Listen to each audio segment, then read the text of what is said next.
आप देख रहे हैं अनहोनी। तो चलिए बढ़ते हैं आज की इस कहानी की ओर। रात का समय था, यही कोई 10 साढ़े 10 बज रहे होंगे। मैं ट्रेन के एक डिब्बे में बैठा खिड़की से बाहर देख रहा था। मैं जिस बोगी में बैठा हुआ था वो बोगी पूरी खाली थी। उस बोगी में मेरे अलावा एक भी आदमी नहीं था। दरअसल फ़िलहाल मैं अपने दोस्त के गांव कमलपुर जा रहा हूं। मेरे दोस्त ने मुझसे कहा था कि मुझे बस कमलपुर स्टेशन पर उतर जाना है, बाकी वो मुझे ठीक टाइम पर लेने आ जाएगा। मैं अपने दोस्त के गांव पहली बार जा रहा हूं। दरअसल उसके छोटे भाई की शादी है। उसने मुझे खास 5 दिन पहले बुलाया है। ऊपर से मैं ठहरा बेरोजगार आदमी, तो मैंने भी कोई ऐतराज नहीं जताया। खैर, लगभग और आधा घंटा ट्रेन में गुजारने के बाद ट्रेन कमलपुर स्टेशन पर रुकी। मैं अपना बैग लेकर ट्रेन से नीचे उतरा और पास ही में एक बेंच पर जाकर बैठ गया। रात हर पल गहराती जा रही थी। ऊपर से आसमान का रंग देखकर ऐसा प्रतीत हो रहा था कि बहुत तेज बारिश आएगी। खैर, थोड़ी देर सांस ले लेने के बाद मैंने अपने जेब से मोबाइल निकाला और अपने दोस्त समर को फ़ोन लगाने जा ही रहा था कि तभी मुझे पता चला कि मेरा फ़ोन डेड हो चुका है। मैं फ़ोन चालू करने की पूरी कोशिश कर रहा था, मगर मोबाइल था जो चालू होने का नाम ही नहीं ले रहा था। मैं काफ़ी घबरा गया, क्योंकि अगर मोबाइल चालू नहीं होगा तो समर से मेरी बात कैसे होगी। मैंने नज़र घुमाकर आसपास देखा तो उस छोटे से स्टेशन पर कोई भी आदमी नज़र नहीं आ रहा था, सिवाय एक चाय के स्टॉल पर बैठे उस आदमी के। मैं उस चाय वाले के पास जाने के लिए अभी अपनी सीट पर से उठा ही था कि तभी मुझे याद आया कि समर का नंबर तो मोबाइल में है, तो अगर कहीं से फ़ोन मिल भी गया तो कोई फ़ायदा नहीं होगा। यहाँ तक कि मुझे अपने घर का भी नंबर याद नहीं है। तो मैं वापस से चुपचाप अपनी जगह पर बैठ गया। हालांकि समर को ये पता है कि मैं किस ट्रेन से आने वाला हूँ, तो अच्छा यही होगा कि मैं उसके आने का इंतज़ार करूँ। यही सोचकर मैं बैठा रहा। काश समर ने मुझे उसका एड्रेस बता दिया होता तो मैं कैसे ना कैसे उसके घर तक पहुंच ही जाता, पर अब कोई चारा नहीं है। इसी दौरान एक तेज बादल गरजने की आवाज़ के साथ ही बारिश आ गई। हालांकि मैं शेड के नीचे था।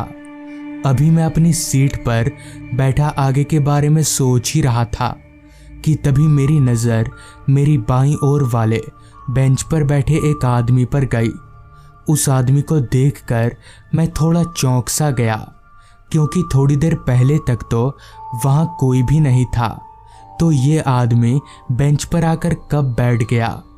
मैं ये सब सोच ही रहा था कि तभी उस आदमी ने कहा, कौन सी ट्रेन पकड़नी है भाई साहब? तो इस पर मैंने कहा, जी नहीं, ट्रेन नहीं पकड़नी है। और इतना कहकर मैंने उस आदमी को पूरी बात बता दी। सारी बात सुनकर उस आदमी ने एक लंबी सी हामी भरते हुए कहा, अब तो आप बुरी तरह से फंस चुके हैं। जब तक आपका दोस्त नहीं आ जाता आप कुछ नहीं कर सकते। उस आदमी की बात सुनकर मैं और भी ज़्यादा चिंतित हो गया। लेकिन वो आदमी बहुत अच्छा था। वो मुझसे कुछ न कुछ बात करके मुझे उलझाए हुए था ताकि मैं टेंशन ना लूं। उस आदमी की बातें काफ़ी मज़ेदार थीं। मैं अपनी सारी परेशानी भूलकर उससे बातें करने लगा। इसी बीच मैंने उस आदमी से पूछा, वैसे आप कहाँ जा रहे हैं? तो इस पर वो आदमी बोला, मैं कहीं नहीं जा रहा हूँ, मैं तो यहाँ रोज आता हूँ किसी काम से, हर रात। आप लोगों की तरह ही उस आदमी का ये जवाब मुझे भी थोड़ा अजीब लगा, मगर उस वक्त मैंने उतना ध्यान नहीं दिया। तभी मैंने उस आदमी से कहा, आप बैठिए, मैं चाय लेकर आता हूँ। इतना बोलकर मैं पास वाली चाय के स्टॉल पर चला गया और 2 चाय लेकर जैसे ही बेंच की ओर पलटा तो मैं हैरान रह गया, क्योंकि अब उस बेंच पर वो आदमी था ही नहीं। बेंच पर तो क्या, वो पूरे प्लेटफॉर्म पर कहीं नहीं था। मुझे बड़ी हैरानी हुई कि आखिर इतनी जल्दी वो कहाँ चला गया।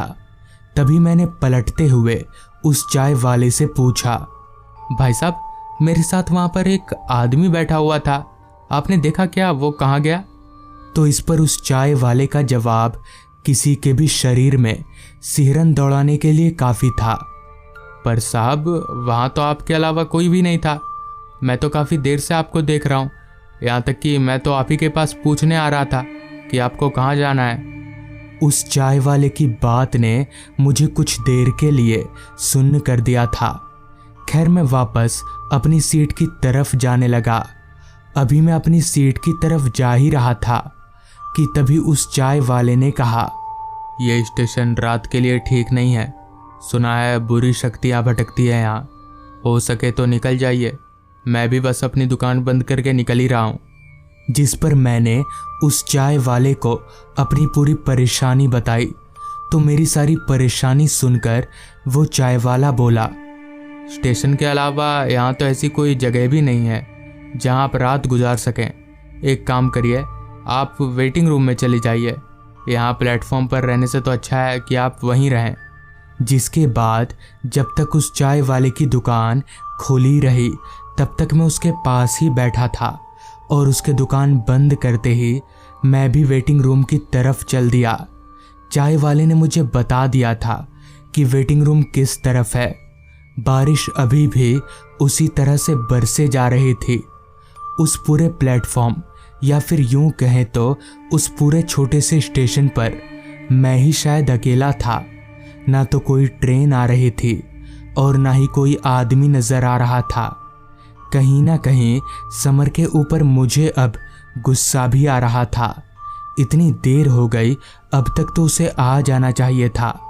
खैर, चलते चलते मैं उसी प्लेटफॉर्म पर बने एक छोटे से कमरे के पास पहुंचा, जिसके बाहर वेटिंग रूम का बोर्ड लगा हुआ था। कमरे का दरवाज़ा खुला था, लिहाजा मैं अंदर दाखिल हो गया। कमरे में ना तो कोई बल्ब था और ना ही बैठने का अच्छा इंतजाम, बस 2 लकड़ी के बेंच ही लगे हुए थे।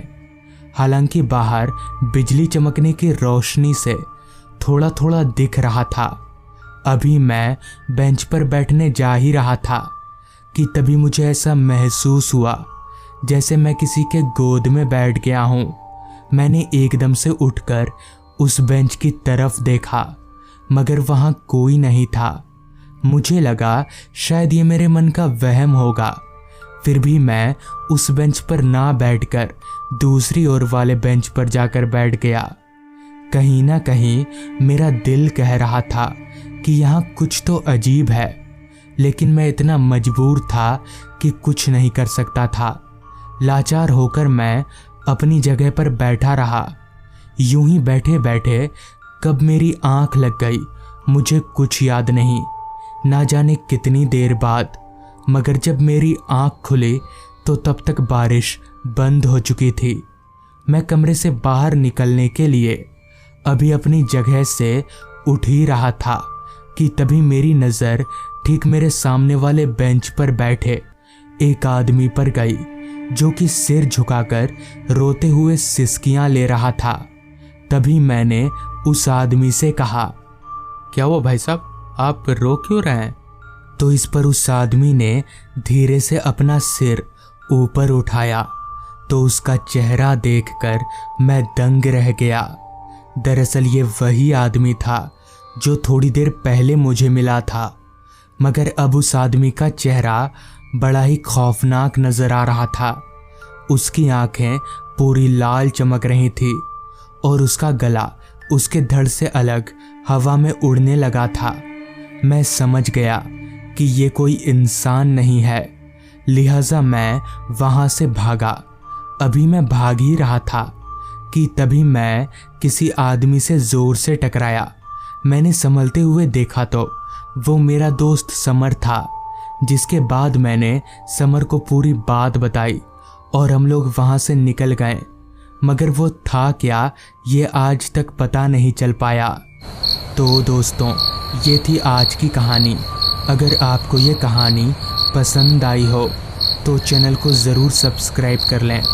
तो मैं आपका दोस्त आर्यन जल्द ही मिलूँगा आपसे ऐसी ही एक कहानी के साथ।